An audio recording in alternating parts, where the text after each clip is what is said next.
Coach, ready. All right. Coach, ready to go? Let's go. All right. We'll open up with Jeremy Birmingham. 97.1 the pick. Yeah, I was going to go first, so that's a little off-putting.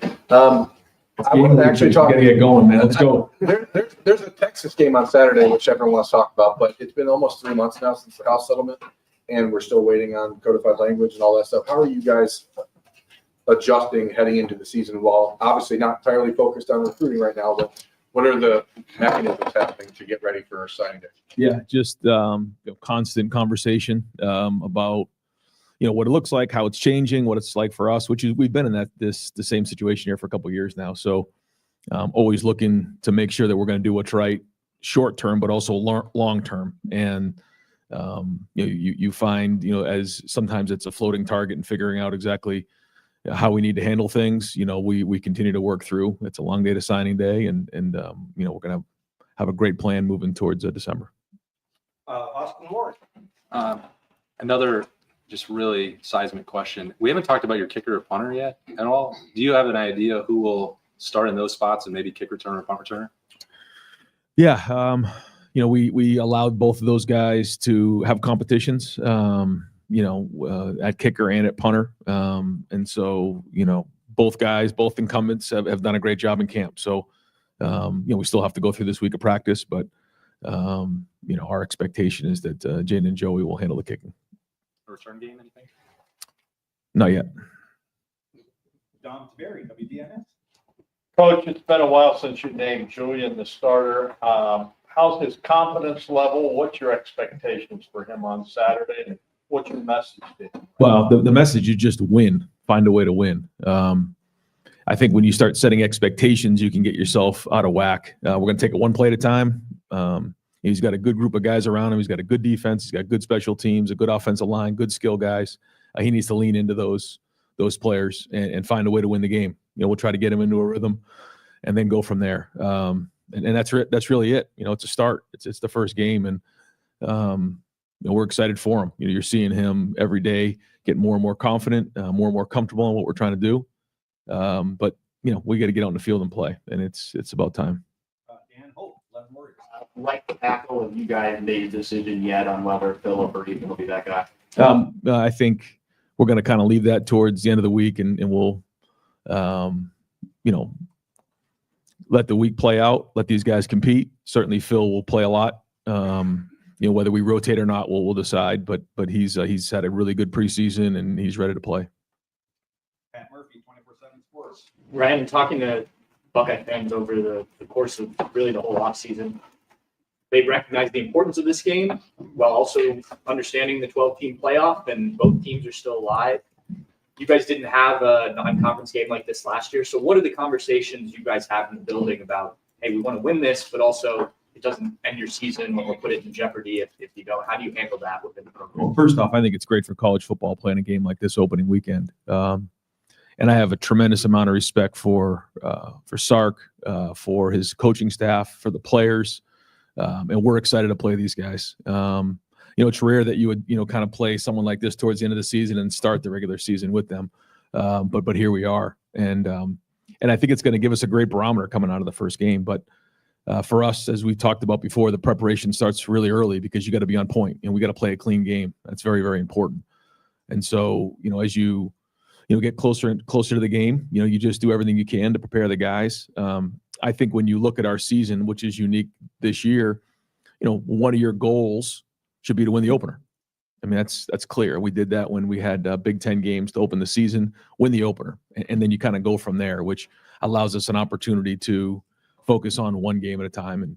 And then, once this game's over, we'll figure out what we did well, what we need to improve on. The issues will be there. They'll surface, and then we address them. So, it's an exciting time of year because now we get on the field and figure out where we're at, figure out where the guys are at, and go from there. But it's important that we play clean in game one. Ryan, people talk about the script that Steve Sarkisian uses to start the game. What kind of problem or roadblock does a Matt Patricia being new pose to the building of a script? I don't know. Steve's a great play caller, always has been. And, I'm sure he has his method for doing that. Usually, most guys who are scripting games or trying to get the quarterback into a rhythm, so I'm sure they're going to want to do that with Arch, and then he's probably trying to identify what he's got out there, and different formations, different groupings, trying to ID what is going on the field. And so it's usually a combination of those things. You want to move the ball, but you also want to get down the field and you want to score. And then also identify what's going on the field. What are you seeing? And I'm sure that'll be his plan. His scripts are very well known for having a lot of success. So, we got to do a great job of recognizing what they're trying to do and get them on the ground. Far left, Joe Nugent, WCNH. Adjusting, obviously, always a big part of football, but with this unique situation of playing a really good team right out of the gate, do you feel like that will play a significant role in this game? Yeah. As always, the first half is, you can make adjustments now pretty quickly on the sideline with the tablets, but halftime is really where a lot of the adjustments get made. We got to get out there and play clean and get a feel for what we got. And then I always say to the guys, at halftime, we're either tied, winning, or losing, and then we have to come out and play well in the second half. So, yeah, how quick we can identify that. I think what you're getting at is you got to have the contingency plans in place for what you may see. Just because they've shown it in the past doesn't mean that that's what they're necessarily going to do. So we have to be ready for everything. And they're a great coaching staff, so they definitely will have their wrinkles. Steven Means, Cleveland.com. Two-part here. Do you remember the first game of your career that you called plays? And then on top of that, when you were doing that for the first time, how much of an influence were like guys like Chip Kelly and guys that you had been around on where you were as a play caller then versus how you kind of tried to develop your own style, how you wanted to run an offense?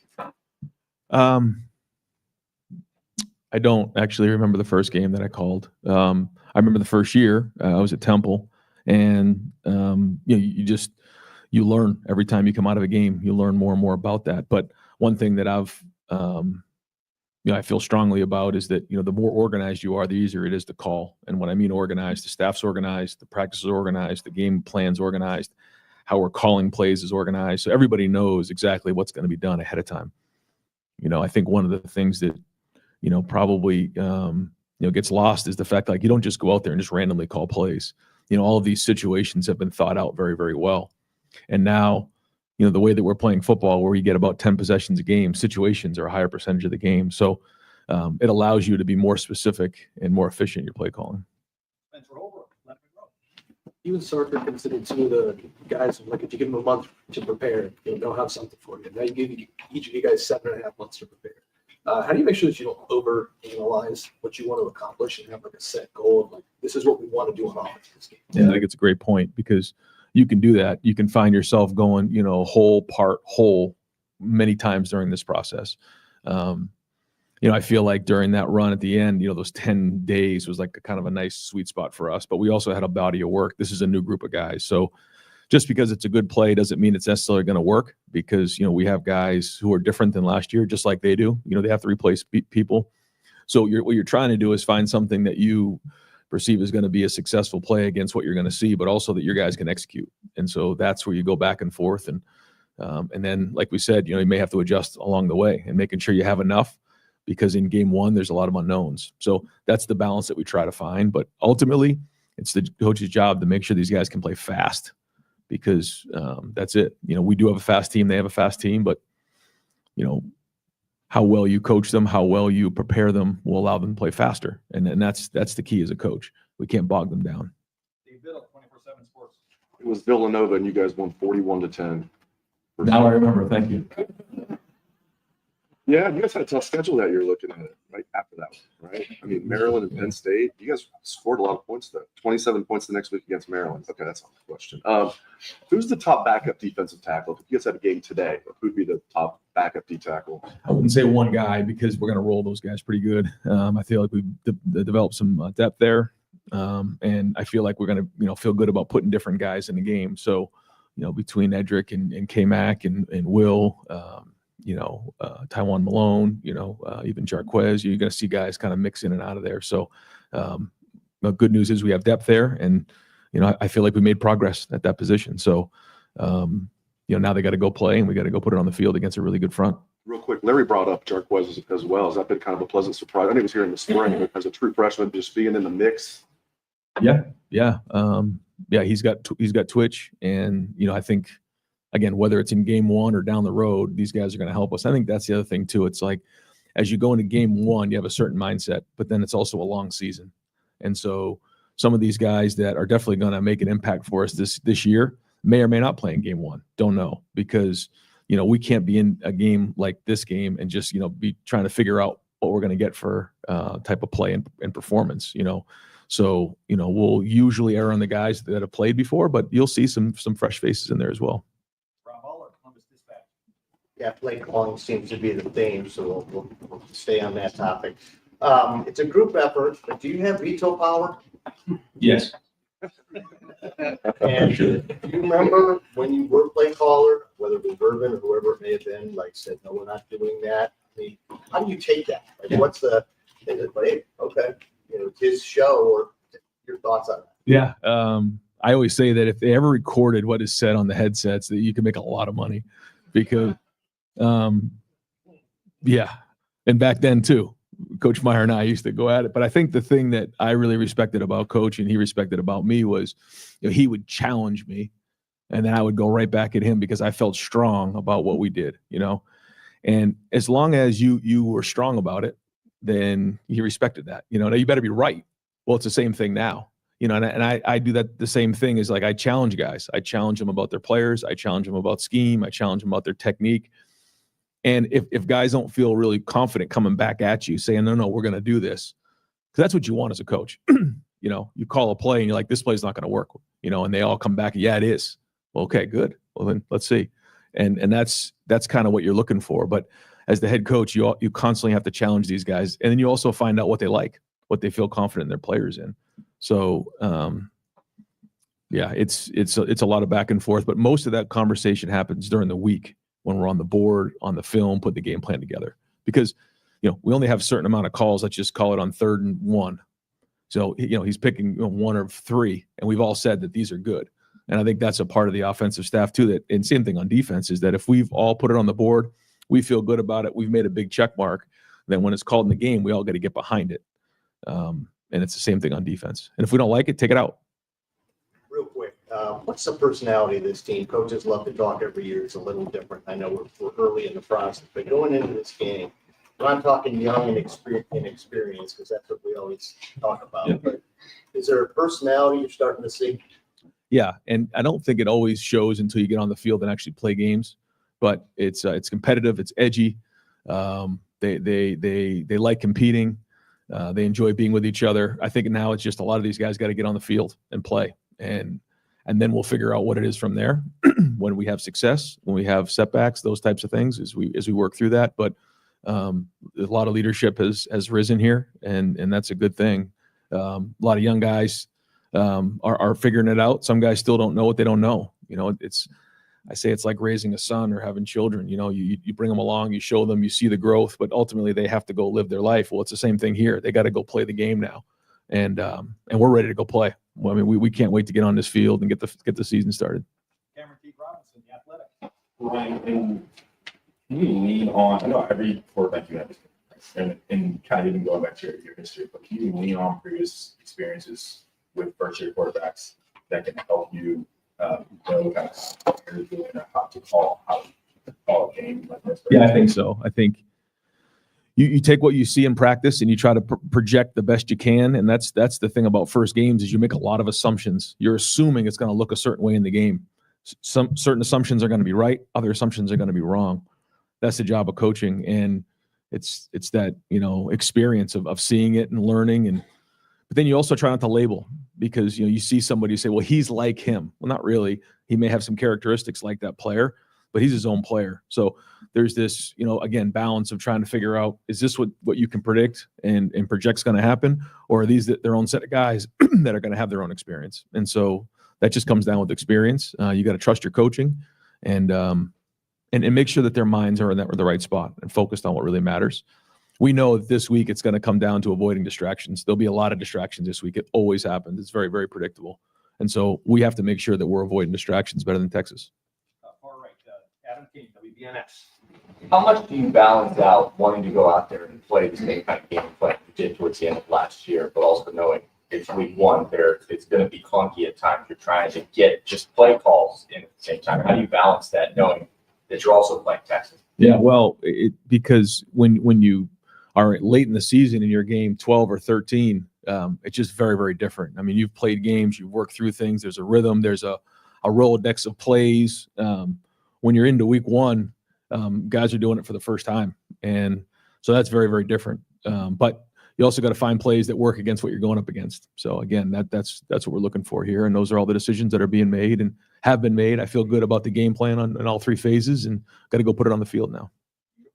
On that game against Notre Dame, where you guys jumped right in, you didn't show at all about how this might play out.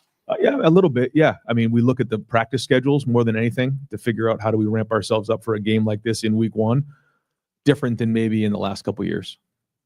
Joe Reedy, Associated Press. Ryan, in regards to scouting Texas, how much do you lean or look at that film from 8 months ago as far as maybe tendencies, knowing both of the rosters have changed a lot? And then, because Matt mentioned it briefly last week, how much does him facing Peyton and Eli maybe help him as far as scouting and getting a game plan together for Arch?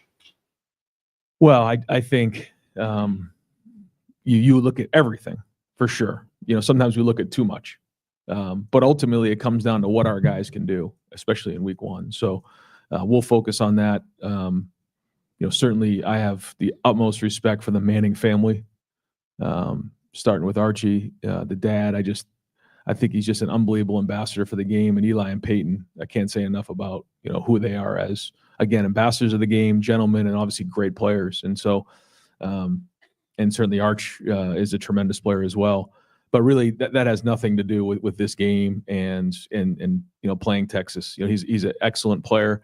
But you know, those guys, you know, they've stayed out of it for the most part because they want him to just, you know, write his own story. And I got a lot of respect for how they've handled that. And he's got a great future ahead of him, and he's a great player. So it's a great challenge for us. But again, this is more about, you know, our preparation and doing what we do well.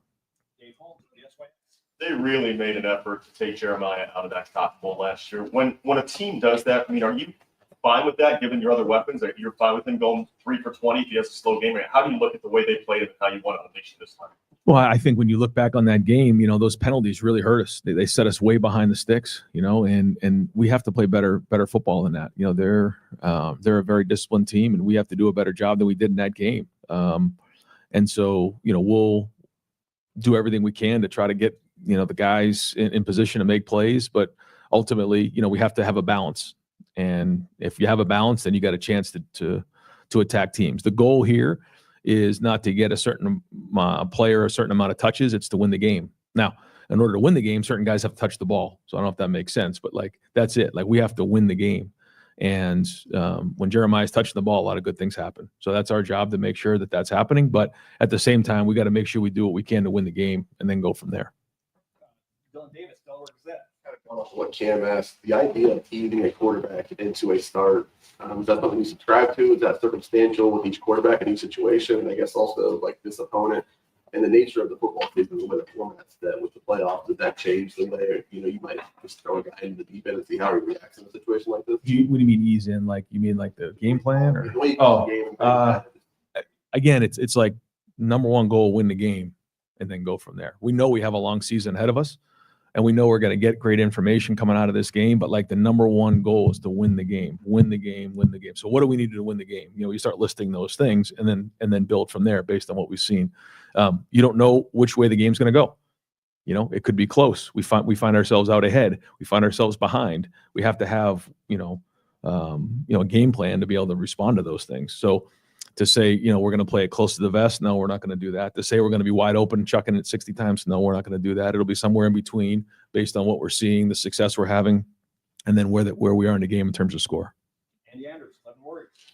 Yeah, just wanted to get your thoughts. Do you know yet who's going to be in the box, who's going to be on the field on Saturday in terms of coaching?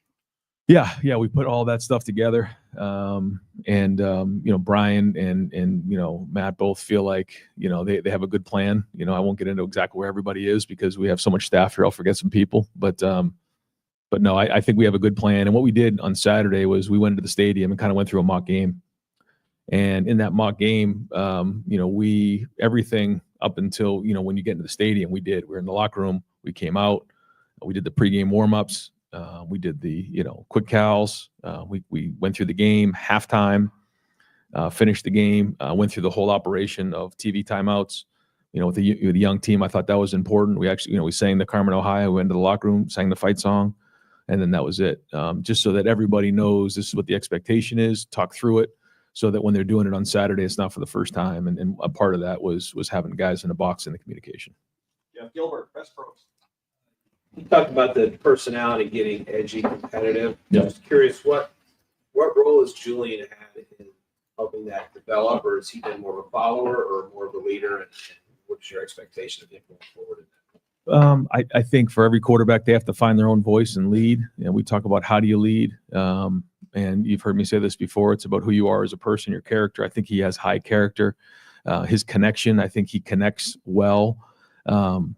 He's found his voice, I believe, here in preseason. And then his competency is how well he's going to play in the game. And if you can do all of those things, you can lead. We've challenged him to have command of that huddle, have command of the game plan, and then make great decisions. And obviously play well on third down, red zone in 2 minutes. So now it's time to go put it on the field. But you're definitely seeing a lot of changes with him and a lot of growth. Jake Trotter, ESPN. Ryan, was it the first time you had done a mock game all the way through the singing? And then what kind of challenge does Arch Manning pose on the field? Yeah, we've done mock games before. That was probably the most detailed, just because of the the inexperience of our team. One, and then two, just what's coming with this first game. And yeah, then with Arch, athletic, big, strong arm, smart, quick release, accurate. All the above. I mean, he checks every box. Bill Rabinowitz, Columbus Dispatch. Coaches say with good reason that the games will generally be decided in the trenches. It's an interesting matchup on both sides. Your offensive line against a very good defensive line, and your inexperienced defensive line. They have inexperience on their offensive line. Just kind of what's your take on those matchups? Well, we'll find out. Again, we're trying to project what those will look like, but we have we go off of what we see in practice every day, and then guys are getting better. And today we'll have inside drill. Today we'll have some team and making sure we have our good percentage of good on good, because we know if we don't stop the run the ball, we're not going to win the game. So that's been something that we've been working on all preseason, and we'll see. But guys have been working at it really hard, and they know how important it is to win up front, and that's not only in the run game; it's also in protection. James Watkins, Cleveland.com. That's the course of last show. So what do you, from your perspective, what has he meant to the sport? Another great ambassador of the game, just somebody who's been positive and builds people up. And, he's somebody that I remember, just so many years of, putting on the mascot heads and just making, Saturdays so enjoyable for so many people. And not only as a coach, but as a broadcaster and what he's done, he's had a lot of impact on people. And, I just feel like when it's all said and done, and now that, his career, obviously coaching, but now as a broadcaster is ending, you look back on the impact that you made, and he certainly made a major impact on a lot of people. And I just remember all the different times, not only when, I've been the head coach at Ohio State, but before then of putting on the Brutus head and what came with that. And so for him to be here for his last, mascot game in his last year means a lot to all of us. And we thank him for everything he's done. He's made a lot of impact on a lot of people, and I appreciate him. Right, you mentioned having a young team a couple of times, and I think this is right that there's no one left from the 21 class. You have no fifth-year guys who you recruited out of high school.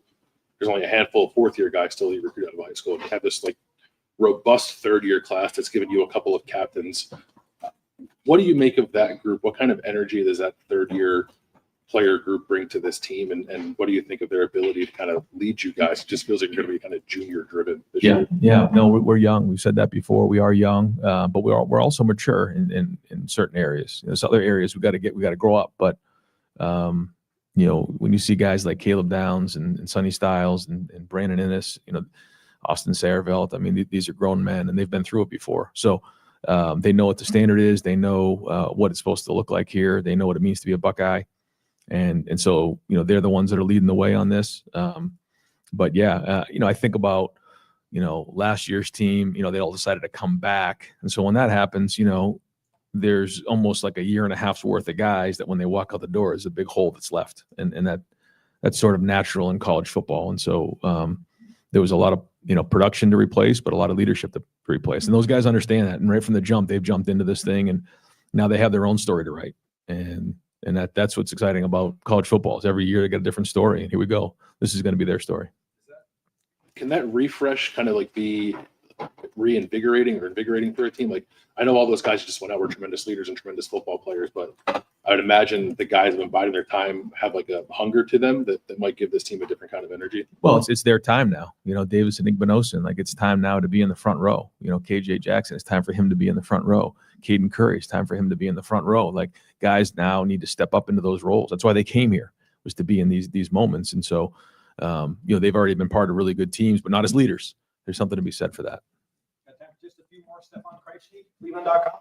Brian, we've asked you a lot throughout this year about Julian's arm talent, kind of what he can do there. But yesterday, Sark was talking about Julian and mentioned his athleticism, his mobility as well. How much of that part of his game, and is there someone you've coached in the past who he reminds you of in terms of what he can do with his legs? Yeah, he's got good at short area quickness. You've seen maybe in the game, he didn't have very many snaps last year, but you saw him move back there. You get a chance to see him change direction. And he's gotten stronger. You can see him. He's put on weight. He's put on strength, power. He's going to need that this season. In terms of somebody similar, I guess CJ was a little bit bigger, but CJ's got good movement. I probably him, I guess. But he's quick. He's got good short area quickness, and he can move well in the pocket. And like you've seen, he gets the ball out of his hand quickly and makes quick decisions. And so all positives. Tim May. Thanks, Jerry. Going into this game, starter, you were once a first-time starter. I know I'll ask you about that a lot, but what did you tell yourself before that first start that settled you down?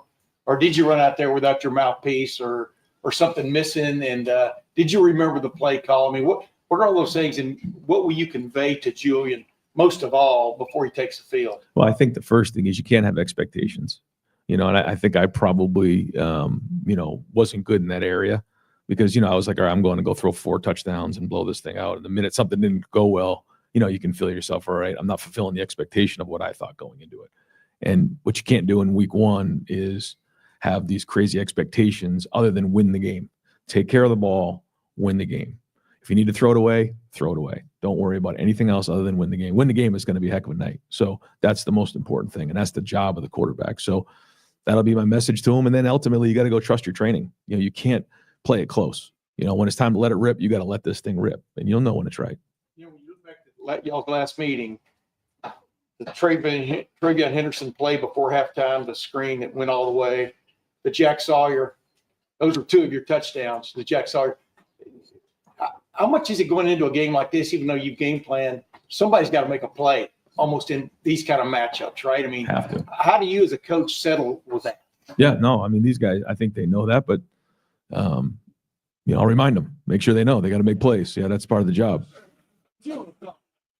It's going to come down to that. No, you're right. When you're in these big time matchups, like you said, guys got to perform. They got to step up. And that's been one of the challenges for the guys who are now seniors and juniors is that, now you need to step up and take on that role. You need to produce. You need to make the plays.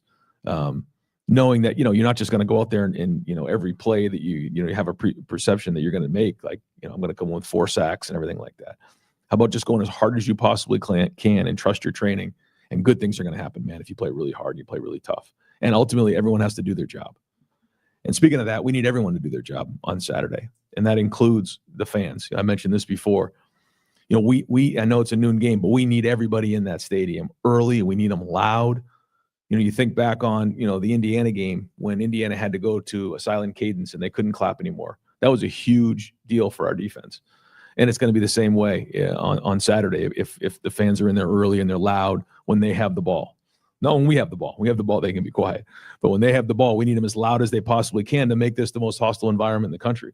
And we all know it is. So we need everyone to do their job. Fans are going to get Buckeye leads when they're loud, too. Joey Kaufman, Columbus Dispatch. to revisit Arch. Did you ever interact with him as a recruit, or were you involved with him on the recruiting field? What do you remember about? Yeah, very little, very little. I think they had their mind set up that they wanted to play, down south, and we a little bit here and there for sure with his dad Cooper, but not a whole bunch. He kind of had his mindset, but yeah, heck of a player. And finally, Doug Maurice. Ryan, your running back room last year obviously was so good. Just the progress of this running back group through this entire offseason. What have you thought of it? How do you feel about where it is right now? I think we've built depth. I think we need to go play and find out where we're at. But I think that Locke has built depth there, and guys are running hard. Protection, as you know, is important. Ball security is of utmost importance in this game.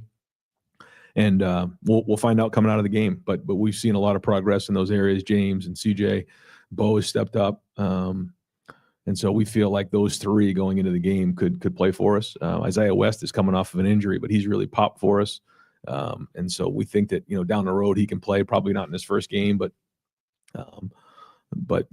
it's been a while since we had 4 or 5 backs like that we can put in a game and feel good about. So, but ultimately it's going to be how they perform, and excited to see them play. Just to double check, I think when you were asked about where Brian's going to be on Saturday, I don't think you actually said, was that by accident? He'll be in the box. He'll be in the box. Okay. Thank you. You got it. No problem. All right, guys. Thanks. All right, folks, we can do some podcasts on